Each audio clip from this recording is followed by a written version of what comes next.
Hundreds of mayors gathered in Washington this week for meetings at the White House and Capitol Hill. Their message, don't let cities fall through the cracks. And to Ray Suarez.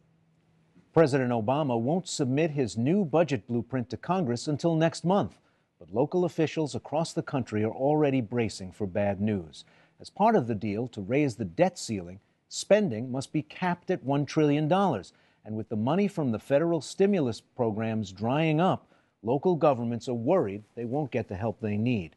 For a closer look at the challenges being faced in two different cities, we're joined by Antonio Villaraigosa, the Democratic mayor of Los Angeles, and Danny Jones, the Republican mayor of Charleston, West Virginia. Mayors, welcome to you both. Mayor Villaraigosa, what role does the federal government play in helping you pay your city's bills? Well, they should be a partner. And I think what most mayors across the country believe and believe strongly is that the number one issue facing our cities and the nation is the issue of jobs and the economy. Our Metro Economy's 2012 report came out today or yesterday, and it was very clear. 90% of the GDP of the nation are generated in our cities, about 85% of the jobs. So we need the Congress and the White House to focus on job creation. I said that the Congress's failure to address the jobs crisis is akin to the captain of the Concordia jumping off the ship while the economic ship is sinking. We want to get that ship back on course, and the way to do that is with a partnership. Mayor Jones, same question. Does the federal government, various kinds of transfer programs, support from various federal departments, help you run the programs that you run in your city? It's always nice when you can get that money, but it's not a long-term answer to our problems. When Senator Byrd was alive, of course, West Virginia and West Virginia cities were able to take advantage of capital projects that he was able to help us get money for. But as far as paying the everyday bills, the problems that cities face across America are bigger in bigger cities. Obviously, Mayor Villaraigosa would have bigger problems than we do. But the big cities around the country have big problems everywhere. The federal government is broke, and the 40% of the money they get, they have to borrow, the money they spend, and that has to be dealt with too. Speaking only for myself, I think that if the federal government is going to share money with cities and different political subdivisions around the country, we ought to go back to the way it was done in the 70s through revenue sharing and do it equally according to population all throughout the country and do away with all the specific winner and loser projects. You get this, you get that. Starting in 2013, the Congress is going to be under some fairly tight restrictions as a consequence of the supercommittee's failure to act. What are the kinds of things that will be harder to finance because money won't be flowing back to cities, counties, and other kinds of jurisdictions? Mayor? Well, first of all, I actually agree with the basic notion that we have to address the issue of spending. We have to cut this deficit and debt. Mayors across the country have been cutting and trimming their own budgets. I've cut about a fourth of the LA City workforce. I've had to get our city employees to go from 6% to 11% in terms of contributing to their pensions. We've had pension reform in Los Angeles.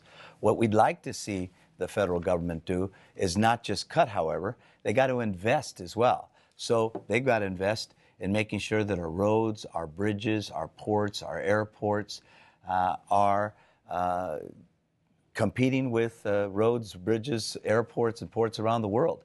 They have to make the investments that the federal government has always made. You know, every president since Eisenhower, Democratic and Republican both, have supported investing in our highway system, in our infrastructure system. So those are the kinds of investments that they can make, while they're also having to make the cuts that they're going to have to do at a time of high deficits and debt. Have you had to make cuts? Have there been layoffs to municipal workers, for instance? We were put into a pension system by the state we couldn't possibly pay for, and if left to our own devices, we do very well. And actually, the state of West Virginia is doing well.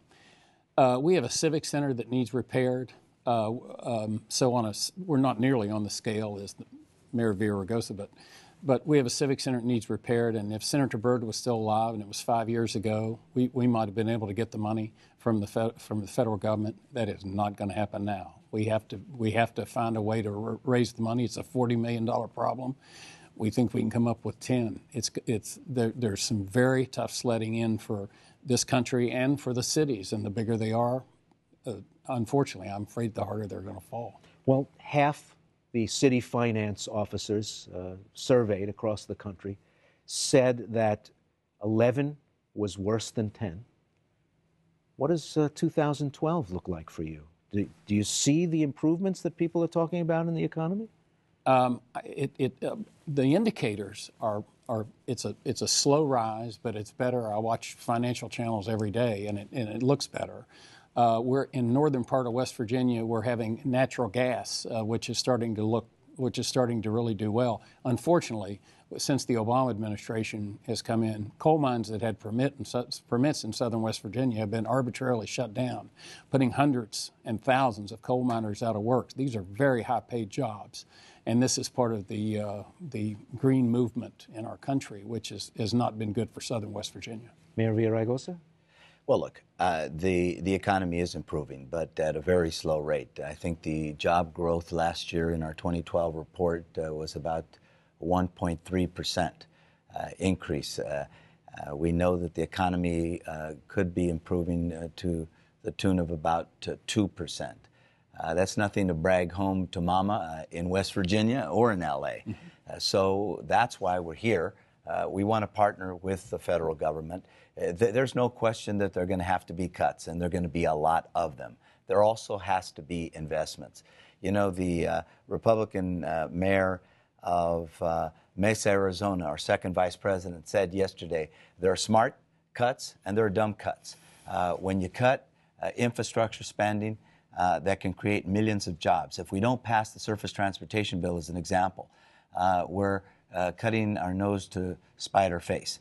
If you cut our schools and our workforce development programs that can retrain our workers for the jobs in the new economy, those are dumb cuts. So we believe that the federal government has to be smart about the cuts that they make and smart about the investments that we need to make America competitive around the world. That's what it's about. You go to China, Japan, Korea, you go to Western Europe, you go to the developing world, and they're making those investments in their ports, in their airports, in their bridges, in their roads. We have to continue to do the same thing if we want to compete around the world. What impact has the trouble in your state had? I mean, states across the country are reporting difficult times. Those countries he mentioned have taken all our jobs. That's the reason why they have the money to do all the work that Antonio was talking about. But California is in worse shape than West Virginia.